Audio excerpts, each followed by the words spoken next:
Greetings to you all. I thank God for this privilege given to me by the Southern Asia Pacific Division to share to you, my dear brothers and sisters. The coronavirus pandemic has changed our lives. The whole wide world is affected by this coronavirus. Right now, many of us find ourselves isolated. We have been forced to pause from our usual rush of life. The future is uncertain. And the government mandate is for us to stay home, to stay safe, for us to stay home, to save lives. That is why we are now in a virtual setting and not on a face-to-face meeting. We thank the Southern Asia Pacific Division for this initiative that while we are in the quietness of our homes, we can be encouraged and inspired by God's words. Different agencies have released their versions of campaigns on the most effective and proven methods to reduce the spread of the coronavirus disease. We can see this on Facebook, the television. It says, stay home, stay safe, stay home, save lives, wear your mask, wash your hands thoroughly for about 20 seconds or more while singing happy birthday twice. You should practice physical distancing. Use hand sanitizers if you cannot wash your hands. And the list goes on and on. We have been bombarded with so many precautionary measures, and that is for our own safety. If there is a slogan for COVID prevention that says, stay home, stay safe, stay home, save lives, what is the Bible slogan to prevent COVID-19? It is based on Proverbs 13:3. This verse is short, easy to memorize, easy to remember, but very powerful in its message. It says, he who guards his mouth preserves his life. Another version of Proverbs 13:3 says, he that keepeth his mouth keepeth his life. And another version, it says, the one who guards his mouth protects his life. So our Bible slogan to prevent COVID-19 is, guard your mouth, protect your life.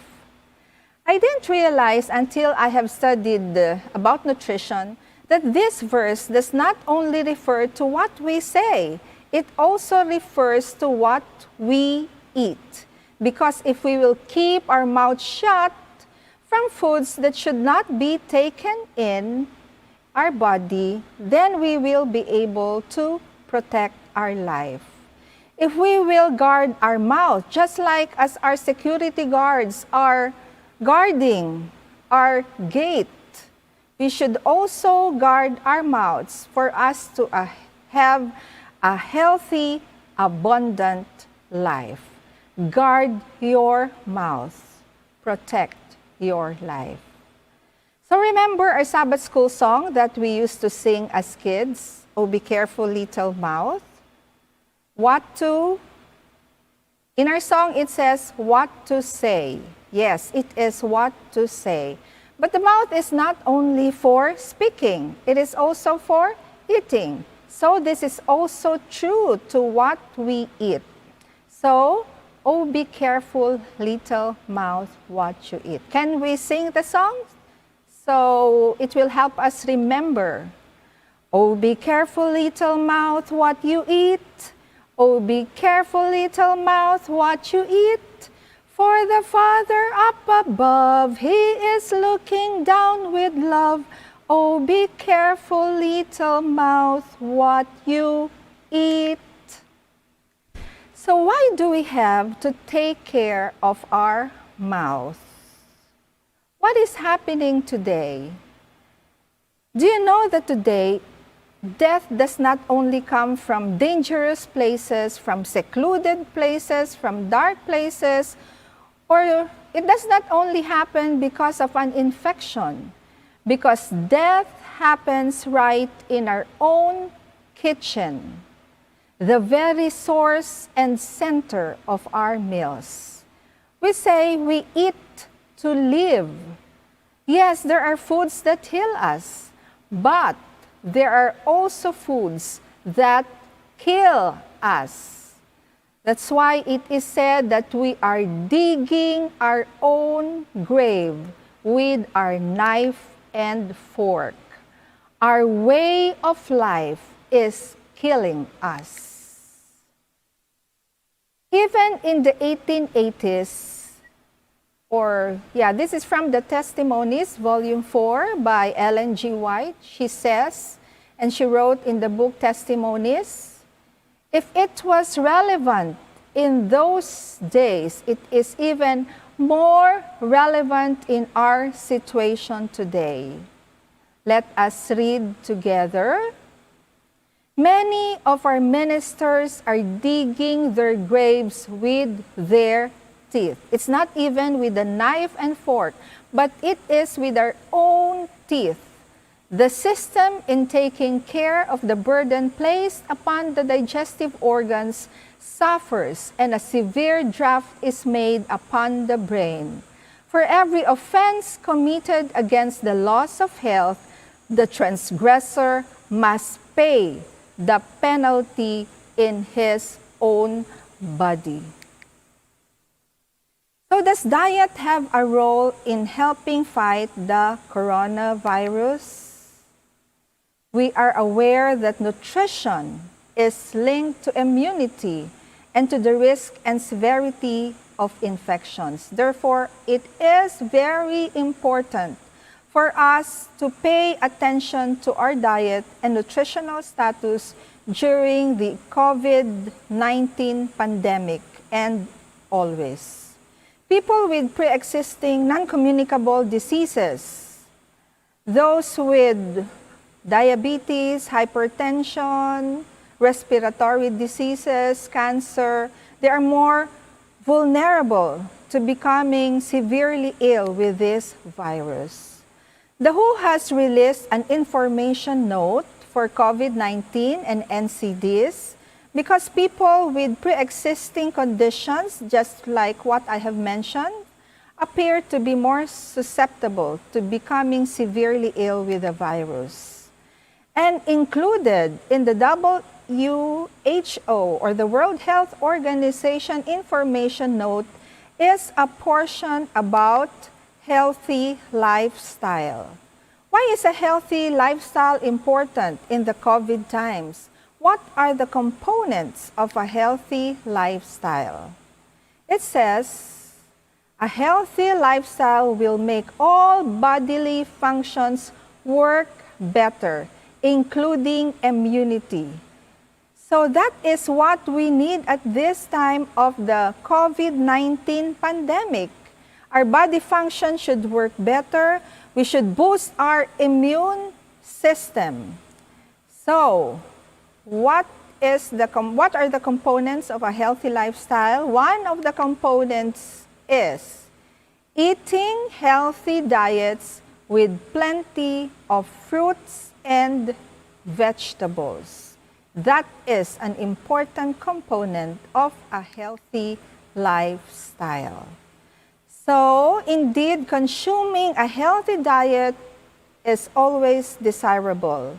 And this is particularly important during the COVID-19 epidemic or pandemic. A healthy diet, as depicted by the Sustainable Power Plate, emphasizes fruits, vegetables, whole grains, legumes, nuts. These are the very foods that the Lord has given our first parents, Adam and Eve. This is the original diet. In 2015, the World Health Organization has identified red meat and processed meat as a carcinogen. such that the best diet today in the time of COVID and every day and always is a whole food, plant-based diet.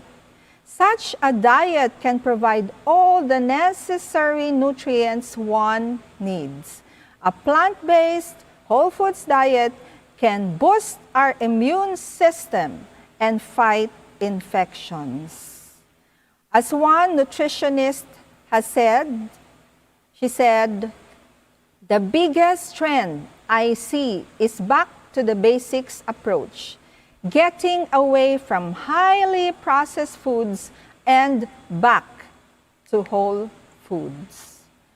With the emergence of so many diseases today and with the pandemic that we have, many health organizations today are recommending that we move towards a plant-based diet, a diet composed of unrefined foods, fruits, grains, nuts, vegetables, whole grains. But we know that this diet existed before. This was the original diet, the diet of our first parents. So in a sense, we are not just moving toward a plant-based diet, but we are going back to the original diet. Maybe it's because we were wayward in our journey to better health. God has, with a lavish hand, provided us with rich and varied bounties for our sustenance and enjoyment. That is written in Testimonies for the Church. God has provided us a lot of food to eat. To continue, it says, grains, fruits, nuts, and vegetables constitute the diet chosen for us by our Creator. So, the diet given to us by our Creator is a plant-based diet. These foods prepared in a simple and natural a manner as possible are the most healthful and nourishing. So, foods prepared in simple and natural manner, these are the whole foods. They impart a strength, a power of endurance, and a vigor of intellect that are not afforded by a more complex and stimulating diet. You know, Hippocrates and Ellen G. White, they have the same message for all of us. Hippocrates was the first physician who showed interest in nutrition. He is also known as the father of medicine. And these were his words: "Let thy food be thy medicine, and thy medicine be thy food."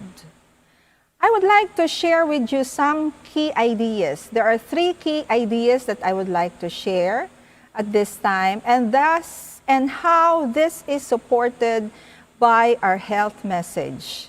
Number 1, it says, today's nutrition problems are related mostly to excess, especially calories and fat.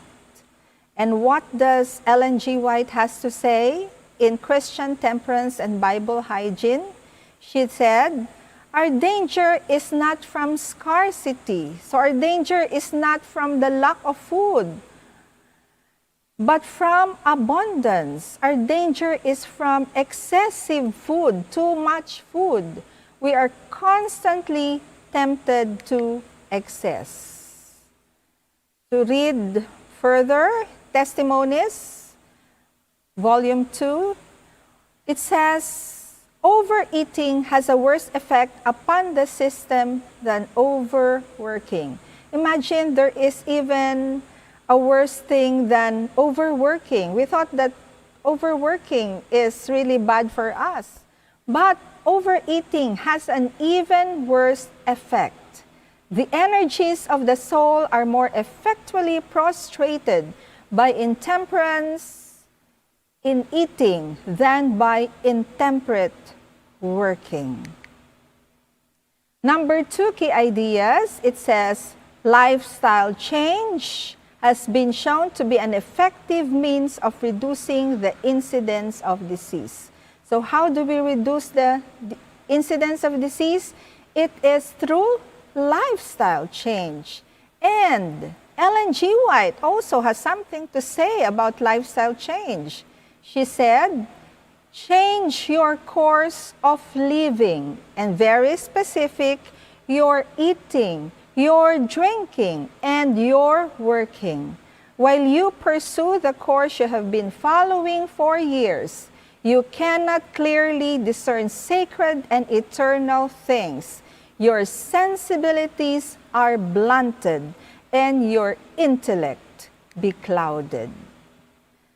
Number 3, the third idea, it says, the emphasis on prevention and care places more responsibility on who? Is it the doctor, the nurse, the dietitian? No. The responsibility is on the person himself. No one is responsible for our own health except ourselves. No one can eat good food for us. No one can keep hydrated for us. No one can sleep for us except we ourselves. We are responsible. It says in Testimonies, knowledge must be gained in regard to how to eat and drink so as to preserve health. So we should improve our knowledge. We have to learn more. I think just like what we are doing now. Sickness is caused by violating the laws of health. It is the result of violating nature's laws. God requires of His people continual advancement. We have to study more. With all our profession of health reform, many of us still eat improperly. We have our own health message. Yes, this says that many of us still eat improperly. So health is a personal responsibility. The health you enjoy is largely your choice. The best health will result when you accept, or when we accept, our God-given responsibility to keep our body as healthy as possible. Health is God's gift to all His children. It is His gift to all of us. And what do we do when we receive a gift from someone we love, from someone we adore? We keep it, we take care of it, right? We enhance it. What we are is God's gift to us. What we become is our gift to God.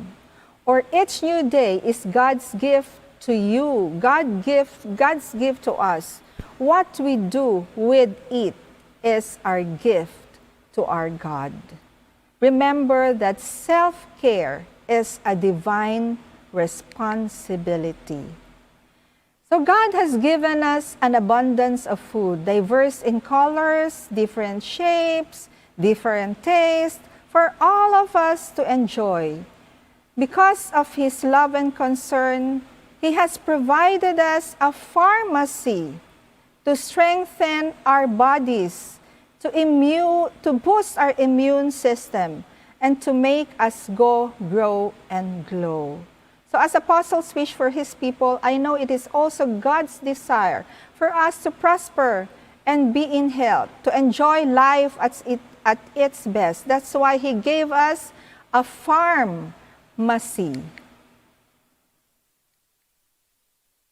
He did not design us to resort to pharmacy that has become a harmacy when the P dimmed is light. So pharmacy can become a harmacy. But how? In this time of crisis and after this lockdown, It will be a time again of fast foods, processed foods, instant foods, junk foods, dining out, canned foods, westernized food. How can we manage? How can we practice good health habits? How can we keep up with God's wish for us to have a prosperous life? On our own, we cannot. We are weak. We make mistakes. We are tempted. As Apostle John's wish for his people, I know it is also God's desire for us to prosper and be in health, to enjoy life as its best.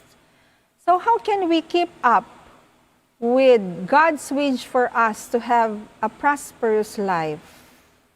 Yes, we are weak. We cannot do it. How can we guard our mouth to protect our life?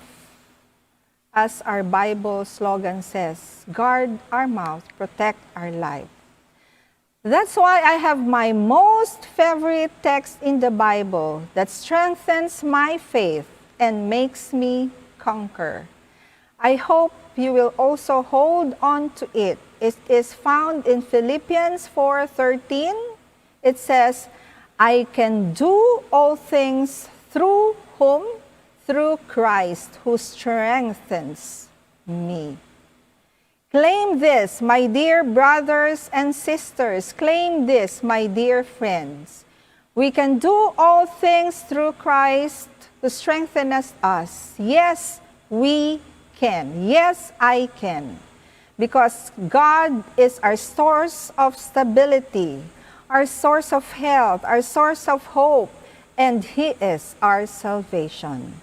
May God bless us all as we hold on to our anchor of stability and our pillar of hope, Jesus Christ.